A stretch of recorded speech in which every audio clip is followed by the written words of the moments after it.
Alright, here goes. I don't even know where to start, but I need to get this out. Maybe someone out there will tell me I'm not crazy. Maybe I just need to vent. Either way, here's my story. My name's Frank, 38. Been married to Sharon, 35, for 10 years. You think after a decade with someone, you know them. Turns out, I didn't know my wife at all. So, a few weeks ago, Sharon tells me we got invited to a fancy party. Some rich couple she met through work, the Vanderlins. Big house, big money, big deal. I wasn't thrilled about it. I'm not the type to schmooze with people who wipe their hands with $100 bills. But Sharon was excited. She went on and on about how it was an exclusive event, how it could be good for us. Whatever that meant. I should have known something was off. We show up to this mansion, and it's packed with well-dressed people sipping expensive drinks. Everyone's friendly, maybe a little too friendly. There's this weird energy in the air, but I brush it off. Maybe it's just rich people vibes. Sharon's mingling, introducing me to people, acting like she's in her element. I'm just trying to get through the night. Then, after about an hour, the host, Mr. Vanderlyn, clinks his glass and makes an announcement. The tradition begins, he says, grinning. Ladies, you know what to do. I look around, confused. Then I see it. A huge glass bowl being passed around. Women, wives, girlfriends are all slipping their house keys into it. I lean toward Sharon and ask, "What's going on?" She gives me this nervous little laugh, like I just asked why the sky is blue. "It's just a fun game," she says. "A game?" Then the bowl gets to Sharon, and without hesitation, she drops our house key in like she's done it 1,000 times before. That's when my stomach drops. I just stare at her. My own wife. My Sharon. She put our key in the bowl like it was nothing. "What the hell are you doing?" I whisper, keeping my voice low so we don't make a scene. She glances around, like she's checking if anyone heard me. Then she leans in close, touching my arm like I'm overreacting. "Frank, relax," she says, laughing nervously. "It's just a silly tradition. You don't have to do anything." I shake my head, trying to wrap my mind around what's happening. "A tradition? You knew about this." Her face changes, just for a second. A flicker of guilt, maybe, but it's gone before I can be sure. She hesitates. Then she switches gears, acting all casual. "Look, I might have heard something about it, but I knew you'd get all weird, so I didn't say anything."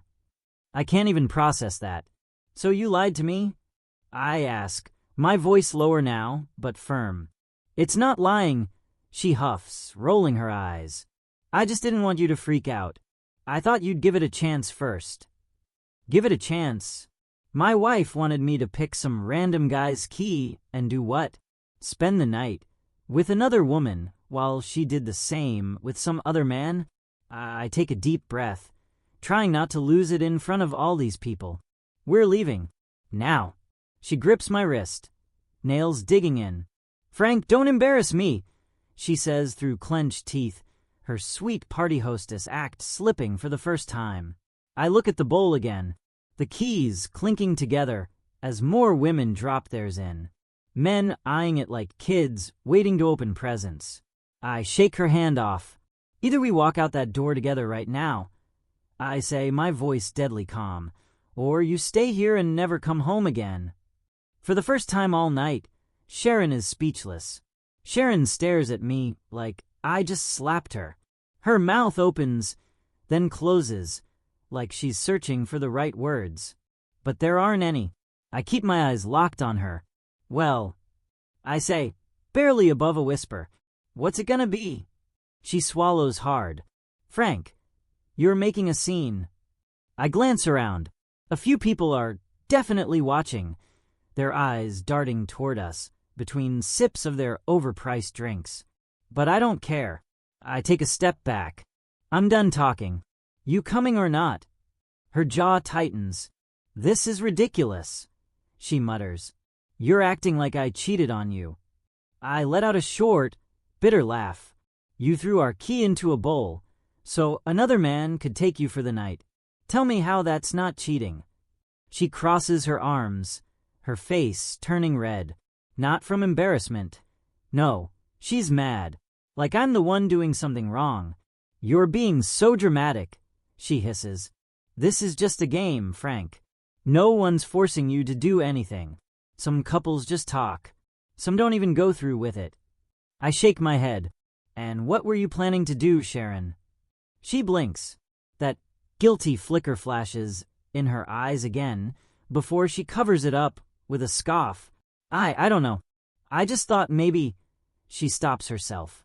And that's all I need to hear. I reach into the bowl. My fingers close around cold metal. But I don't pull just any key. I search for mine. I feel the familiar shape, the worn edges of the key I've carried for years, and yank it out. Holding it up, I turn to her. There, I say. Problem solved. The room is dead silent now. People are definitely watching. Sharon's face twists in anger. Frank. No, I cut her off. I gave you a choice. And now I'm giving you another one. You leave with me right now, or you stay here and don't bother coming home. Her breath catches. For the first time, she looks unsure. I can see it happening. Her brain working through her options. She doesn't want to leave, but she doesn't want to lose everything either. Finally, she exhales sharply through her nose and grabs my arm. Fine, she snaps. Let's go. But the way she says it, it's not regret, not guilt. It's rage. And I know this isn't over.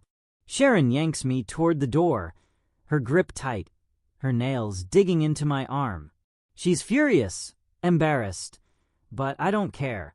Let her be. I feel the weight of the room's silence behind us. Eyes on my back, whispers spreading. I don't turn around. The second we step outside into the night air, Sharon explodes. What the hell is wrong with you? She hisses, whipping around to face me. Her perfect party girl mask is gone now, replaced with raw anger. You humiliated me in there, Frank. Do you even understand what you just did? I stare at her, my own anger barely contained. What I did? I repeat, incredulous. You dragged me to some twisted key party and expected me to just go along with it like a damn idiot? She throws her hands up. It wasn't like that. God, you're acting like I. She cuts herself off. Like she what? Like she cheated? I step closer. Say it. I challenge. Go ahead. Finish that sentence. She glares at me, but says nothing. I shake my head. You knew what this was. You knew what was going to happen. And instead of telling me the truth, you lied, because you knew I'd never agree to it. She folds her arms. I didn't lie, she mutters. I laugh, short and bitter. Oh, you didn't. I pull my keys out of my pocket, holding them up between us. Then, why'd I have to dig these out of that damn bowl myself? Her face twists. Because you overreacted. You could have just said no and left it alone. But no, you had to make a scene. Do you have any idea how stupid you made me look in front of all those people? I take a step back, stunned. That's what you care about. My voice is quiet now, but the anger behind it is razor sharp. Not that you tried to set me up for some sleazy wife-swapping night, but that I embarrassed you? She clenches her jaw. I didn't set you up. I was just curious. Okay. I thought maybe... She stops, then exhales sharply. Forget it.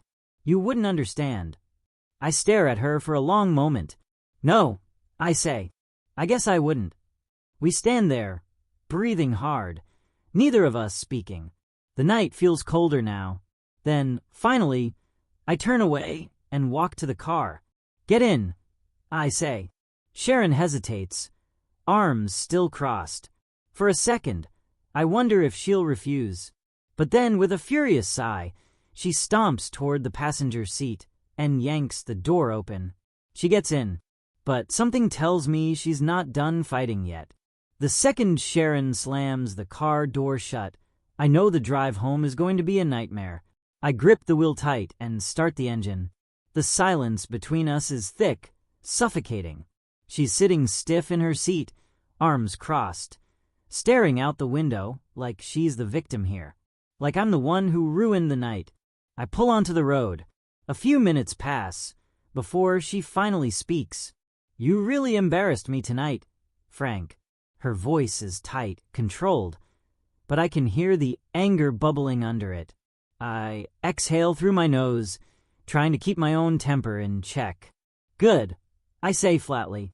She whips her head toward me. "Excuse me." I grip the wheel harder. "If you're embarrassed, it's because you did something worth being embarrassed about." She lets out a sharp laugh, bitter, disbelieving. "Oh, come on. You're acting like I cheated on you." I slam my foot on the brakes, not enough to stop in the middle of the road, but enough to make the car jolt, enough to scare her. Sharon grips the door. "What the hell, Frank?" I turn to her, my voice low, controlled. "Say that again." She swallows, eyes wide. "Go ahead." I press. "Say it again, because I need to hear you say that throwing your key in that bowl, knowing damn well what that meant, wasn't cheating." She doesn't answer. I nod, jaw tight. "That's what I thought." I start driving again. Sharon exhales loudly and slouches in her seat, rubbing her temples. "You're blowing this way out of proportion."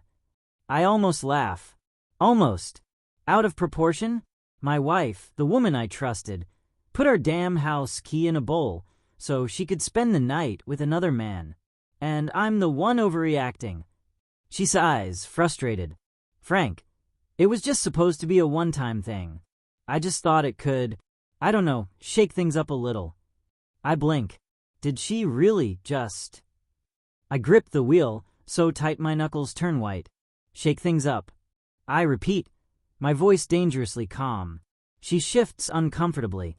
"You know what I mean. We've been together for 10 years. Things get stale, sometimes." I shake my head, laughing dryly. "So your solution was to sleep with another man?" She groans. "God, Frank, I didn't sleep with anyone. We didn't even pick yet. You freaked out before anything could even happen." I glance at her. "But you would have." She doesn't answer, and that tells me everything I need to know. I take a deep breath, gripping the wheel until my hands ache. Then slowly, I ease my foot off the gas pedal and turn the car around. Sharon notices instantly.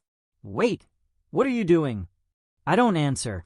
Her voice rises. "Frank, where are you going?" I keep my eyes on the road, my voice flat. "Taking you back."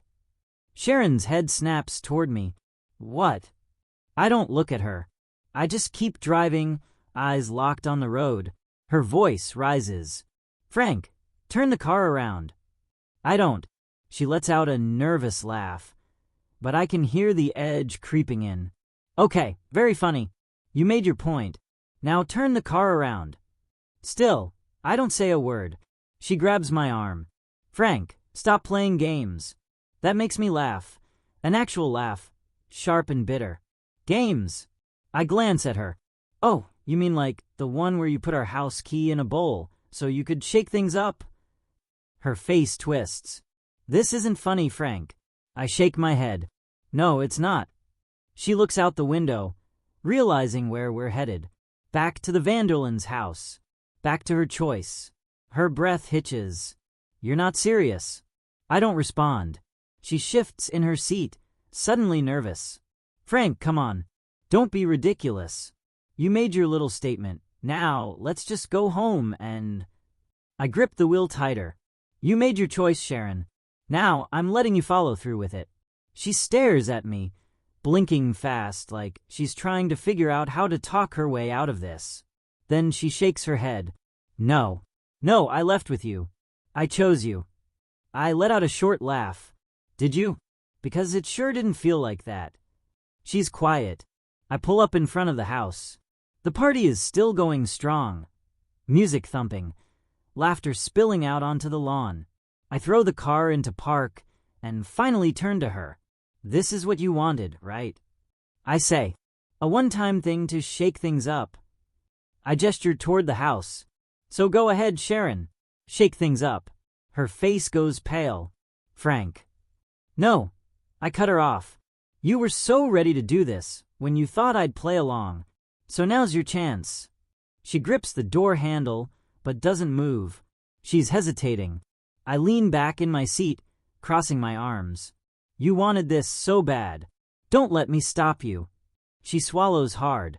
Then, slowly, her fingers tighten around the handle, and she opens the door. For a second, I hope she's just bluffing, that she'll slam the door shut, turn to me, and say, Frank, I messed up. Let's go home. But she doesn't. She hesitates. Yeah, her hand gripping the door, her legs half in, half out. But then, after one long, shaky breath, she steps out of the car and closes the door behind her. I don't move. I don't say a word. I just sit there, gripping the steering wheel so hard my fingers go numb. She stands outside for a moment, her back to me, like she's still deciding. Then, with one final glance over her shoulder, at me, at our marriage, at everything we built, she turns away and walks back into the party. I watch her go, disappearing into the sea of music and laughter like she was never mine to begin with. My wife, my Sharon, gone. Something inside me snaps. I don't yell. I don't cry. I don't bang my fists against the steering wheel like some movie scene. I just sit there, empty. Then, after what feels like forever, I take a deep breath, put the car in drive, and pull away from the curb. I don't look back. I drive. I don't know where I'm going, and I don't care. My hands feel numb on the wheel, my chest tight like I can't get a full breath. Sharon walked back inside. She chose the party, chose whatever the hell was waiting for her in that house over our marriage, over me. And now it's over. It should feel like rage, like betrayal, like my whole world just cracked in half. But right now, it just feels hollow. I pull into an empty parking lot. Some random grocery store, closed for the night. The glow of the streetlights makes everything look surreal, like I'm watching my own life from the outside. I put the car in park and just sit there, gripping the wheel. 10 years. 10 years. And this is how it ends. I pull my phone out, open our messages. Sharon, wife. That label, wife, stings. I type out a message. Me. I hope it was worth it. I stare at it. My thumb hovers over send. Then I delete it. She's not worth the effort. Not anymore. Instead, I open our shared bank app. Joint account. $12,400. Not bad. But that's about to change. I transfer my half into my personal account. Then I take another couple grand. Because let's be real, she owes me for this. I open my contacts, scroll to my lawyer, and fire off a text. We need to talk. I don't know what Sharon thinks is going to happen when she waltzes back home tomorrow, but she's in for a rude awakening. She made her choice. Now I'm making mine. I sit in the car for a long time, just staring at my phone. The screen dims, my reflection barely visible in the dark glass. I don't look like myself. I don't feel like myself. Sharon's gone. Not physically. Not yet. But in every way that matters, she left the second she stepped back into that house. And now I have to deal with the fallout. I finally take a deep breath and start driving home. Home. Funny word for a place that's about to feel completely different. When I pull into the driveway, the house looks the same. Porch light on, curtains drawn, the life we built together sitting there, untouched. But everything inside is broken now. I walk in, shutting the door behind me, and for the first time in years, the silence feels loud. Our wedding picture still hangs in the hallway. Us on the beach, her in that simple white dress, laughing with her head thrown back while I held her close. I remember that day so clearly. How happy I was. How I thought I'd found my forever. I take the frame off the wall, look at it one last time. Then I drop it into the trash. I go straight to the bedroom. I don't even bother turning on the light. I just grab a duffel bag from the closet and start stuffing it with clothes. Jeans, shirts, a few essentials. I don't know if I'm leaving for good or if I just can't sleep in our bed tonight. I just know I need to get the hell out of here. Halfway through packing, my phone buzzes.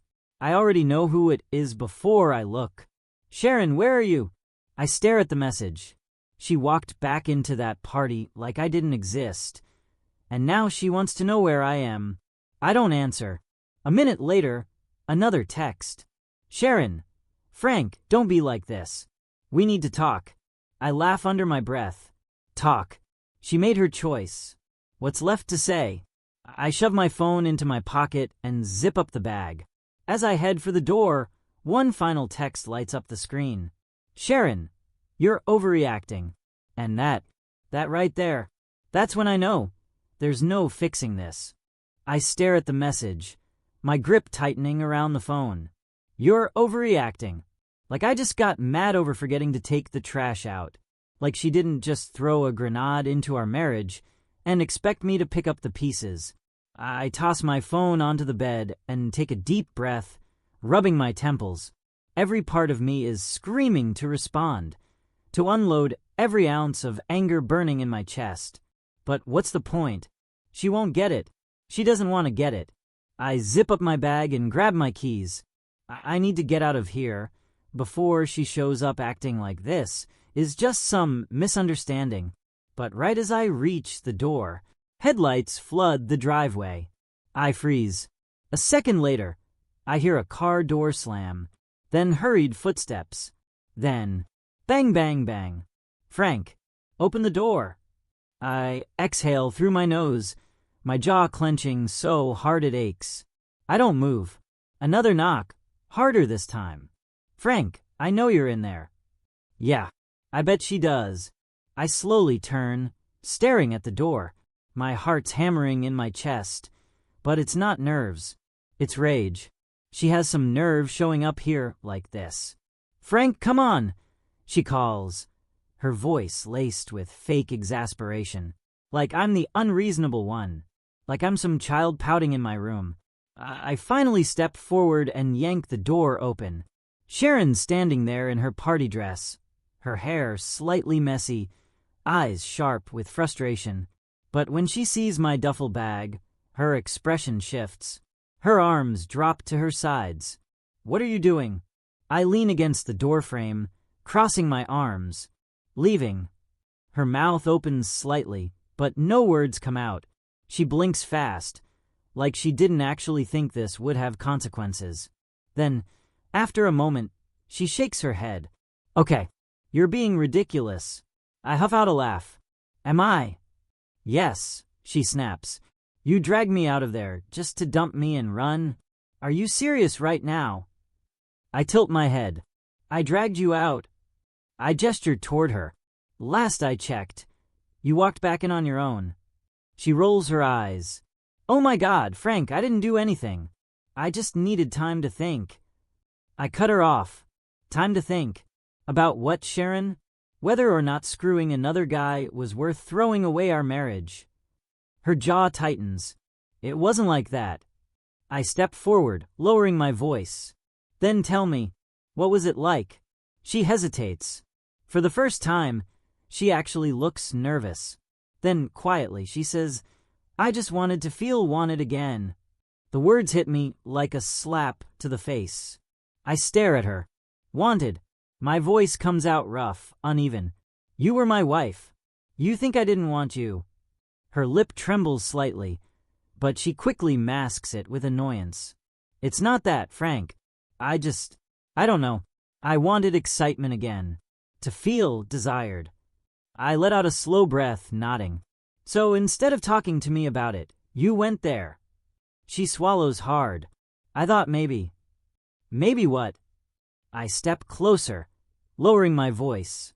That you'd go to that party, get some rich guy's key, and suddenly feel alive again. She doesn't answer, and that's when I realize she was going to do it. If I hadn't been there, if I hadn't pulled her out, she would have gone through with it. That realization hits harder than anything else. I take a step back, shaking my head. You know what? I don't care anymore. Her eyes widen slightly. Frank. No, I say, gripping my bag tighter. We're done. Her face crumbles. Frank, please. You're angry right now, but we can fix this. I shake my head. There's no we anymore.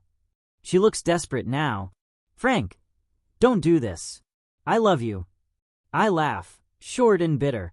No, Sharon, you love the comfort of me. You love knowing I'll always be here, no matter what you do. She steps closer, reaching for my hand, but I pull away. She exhales sharply, her frustration bubbling back up. So that's it. You're just walking away. I nod once. Yeah. I turn, stepping past her toward my car. She stands there, silent, watching me go. Right before I open the door, she calls out one last time. Frank, where are you even gonna go? I pause. Then I glance at her over my shoulder. Anywhere but here. And with that, I get in my car, start the engine, and drive away. For the first time all night, I finally feel free. I drive. Again. This time. Though, there's no hesitation. No second-guessing. No wondering if I should turn around. Sharon's gone. Not in the physical sense. She's still standing in that driveway. Probably pacing. Probably coming up with some excuse to make this all my fault. But in every way that actually matters, she left the second she put that key in the bowl. I pull onto a quiet road and finally let out a breath I didn't realize I was holding. My chest feels lighter. The air feels clearer. I don't know if that's relief or just shock settling in, but for the first time in hours, my head isn't pounding. I check my phone at a red light. 9 missed calls. 14 texts. All from Sharon. I scroll through them without opening. The first few are the usual. Frank, come back so we can talk. Frank, please don't do this.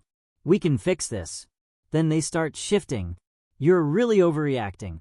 You always do this. Just run when things get tough. At least be mature about this, and come back home. And then the last one. If you leave like this, don't bother coming back. I let out a short, humorless laugh. There it is. The real Sharon. I lock my phone and toss it onto the passenger seat. She's got some nerve acting like I'm the one walking away when she literally chose to stay at that party. I have nowhere to go, but I sure as hell know where I'm not going. Home. Home isn't home anymore. I pull into an old diner just off the highway.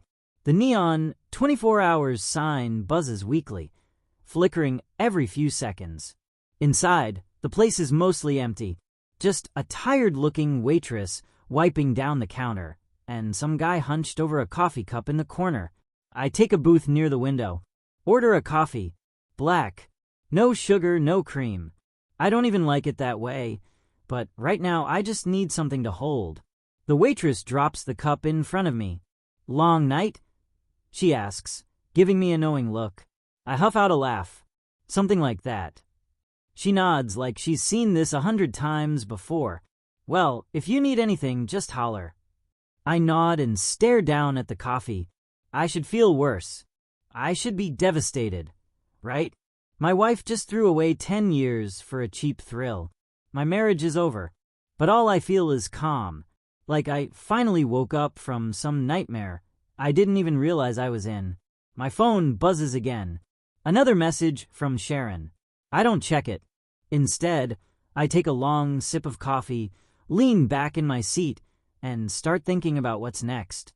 Because for the first time in years, my future doesn't include her. And maybe that's a good thing. I sit in that booth for a long time, just staring out the window. The coffee's gone cold, but I don't bother calling the waitress over for a refill. My mind is too busy sorting through the wreckage of the last few hours. 10 years, gone just like that. I should be angry. I was angry, but now it's just this weird, dull emptiness. Like my brain hasn't caught up yet. Like I'm waiting for the breakdown that hasn't come. My phone buzzes again. Another message from Sharon. I sigh and finally check it. Are you seriously ignoring me? I roll my eyes. That's rich, coming from her. Another text comes through before I can even put my phone down. You can't just run away from this. Frank, be an adult and come home so we can talk. I let out a short, bitter laugh. Talk. About what, exactly? She already made her choice. The second she put that key in the bowl, she knew what she was doing. And now she's acting like I'm the problem?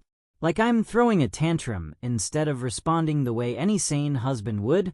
I type out a response, my fingers moving fast. Talk about what, Sharon? About how you were planning to sleep with another man.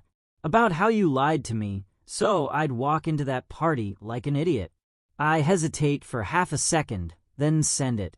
Immediately, the typing bubble pops up. You're twisting this into something it's not.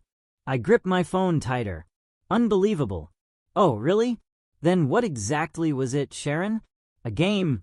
An experience? To shake things up, like you said? Give me a break. Her response is instant. I never actually did anything. You're acting like I cheated when nothing even happened. There it is. The excuse I knew was coming. I take a deep breath, rubbing a hand over my face. I could argue all night, but what's the point? She doesn't get it. She never will. I type one last message. You don't have to sleep with someone for it to be betrayal. You made your choice, Sharon. Now you live with it. And then, before she can respond, I block her number. I sit there for a second, staring at the screen. Then I exhale and set the phone down. She doesn't get to manipulate this. She doesn't get to twist the story and gaslight me into thinking I'm the one overreacting. For the first time since this nightmare started, I feel like I have control again. I flag the waitress down, finally ready for that coffee refill. Because now I have some planning to do. The moment I block Sharon's number, something shifts inside me. It's like cutting a rope that's been strangling me for years. No more texts. No more guilt tripping. No more pretending like she didn't just burn our marriage to the ground with a smile on her face. The waitress comes back with my coffee. You good, hon? She asks, giving me a knowing look. I nod, even though I have no idea if I'm actually good. Getting there. She sets the cup down and smirks. Breakups are tough, huh? I huff out a laugh. Something like that. She pats the table. Well, whatever it is, nothing a slice of pie can't help. On the house. I don't even argue. A free slice of pie from a diner waitress who's seen too much feels like exactly what I need right now. As she walks away, I pull my phone back out. No more Sharon. No more back and forth. But I still have work to do. I open my email and shoot a message to my lawyer. Need to start divorce proceedings. Call me first thing in the morning. Then I open our home security app. Remove authorized user. Sharon. A small box pops up. Are you sure? I don't hesitate. I hit yes. That house. It's mine now. She doesn't get to waltz in like she still belongs there. And just to make sure she gets the message, I fire off a text to her work email. Since I blocked your number, I figured I'd let you know here. I changed the locks. I took my share of the money from our account. You can come by tomorrow to get your things, but after that, we're done. I don't want to see you again. I don't want to hear your excuses. You made your choice. Now you live with it. I stare at the message for a second. Then I send it. That's it. No more second chances. No more talking it out. I lean back in the booth, staring at the steam rising from my coffee. For the first time all night, I feel something close to peace. I don't go home that night. Not because I can't, but because I don't want to. That house doesn't feel like mine anymore. It's just a place filled with memories of someone I don't recognize anymore. So instead, I check into a cheap motel a few miles away. The kind with flickering lights and cigarette burns on the nightstand. But right now, it's exactly what I need. Quiet, away from her, a place to just be. I toss my duffel bag onto the bed and collapse beside it, staring at the ceiling. My body is exhausted, but my mind won't shut up. Every little detail of the night replays in my head. The way Sharon's hand hovered over the bowl before she dropped in the key, the guilty flicker in her eyes when I confronted her, the hesitation before she stepped out of my car and walked back inside. I squeezed my eyes shut. It was never an accident, never some split-second mistake. She chose this, and now she gets to live with it. My phone buzzes on the nightstand. For a second, I think it's her again, somehow bypassing the block to send one last desperate message. But when I check, it's not Sharon. It's my best friend, Danny. "Hey man, you good? Saw your email. Call me." I forgot I had sent him a heads up about the divorce. Danny's been my best friend since college, the kind of guy who'd show up at 3 a.m. with a shovel if I asked. I hesitate for a second, then dial his number. He picks up on the first ring. "Tell me where she is, and I'll handle it." I let out a short laugh. Tempting. Danny sighs. "All right, tell me what happened." So I do. I lay it all out. How she dragged me to the party, how she knew what it was, how she still tried to downplay it after the fact, how she walked back inside when I gave her a choice. Danny listens in silence. Then, after a long pause, he says, "You did the right thing, man." I let out a breath. Doesn't feel like it. That's because you're in the middle of it. Trust me, she played you for a fool, and you walked away with your dignity intact. She's the one who has to live with the fact that she ruined a damn good thing. I don't answer. Maybe because I know he's right, but it still doesn't make it hurt less. Danny sighs. "Look, come crash at my place for a few days. Get your head straight." I glance around the dingy motel room. As much as I wanted to be alone, maybe being around someone who actually gives a damn about me wouldn't be the worst idea. "Yeah," I say finally. "I'll be there in the morning." We hang up, and I place my phone on the nightstand. Sharon's not my problem anymore. Tomorrow I start fresh. Morning comes, and with it, a strange kind of clarity. I wake up in that dingy motel room, sunlight creeping through the thin curtains, and for the first time in years, I don't wake up next to her. And it doesn't feel bad. I pack my bag, check out, and drive straight to Danny's place. He's already waiting when I pull up, standing on the porch with 2 cups of coffee, like he knew I wouldn't sleep much. "Figured you could use this," he says, handing me one. I take it. "You figured right." We sit outside in silence for a while, just sipping our coffee. No words needed. Then Danny leans forward, resting his elbows on his knees. "So what's the plan?" I exhale, staring at the street. "Divorce papers first." He nods. "Good. She's probably going to try to talk her way out of it." I say. "Make excuses. Try to twist it." Danny smirks. "You blocking her was the best move. Women like that hate not having control." I nod, because he's right. Last night, when I shut her out, I took the power back. No more arguing, no more justifying my anger. She made her choice, and I made mine. Danny claps a hand on my shoulder. "Listen, man, she lost you, and one day she's gonna realize that was the worst mistake of her life." I let out a slow breath. Yeah. And the best part? It won't be my problem anymore. Epilogue. It's been 6 months. The divorce went through quickly. Turns out, when you have proof that your wife was actively trying to cheat, things get pretty cut and dry. I got the house. She got her freedom. Or whatever she wanted so badly that night. Last I heard, she tried to keep running in those same exclusive circles, but news travels fast. Turns out, rich guys don't take women seriously when they treat marriage like a party game. She reached out once. An email long and rambling, full of "I miss yous," and I wasn't thinking straight. I didn't respond. I didn't even read the whole thing. Because honestly, I don't care anymore. I've moved on, got my own place, picked up old hobbies I'd let die during our marriage. And you know what? I'm happy.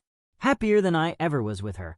So if she ever wonders whether I regret leaving, if she ever thinks about me at night, wishing she could undo that one choice, well, she picked the key over us, and now she gets to live with it.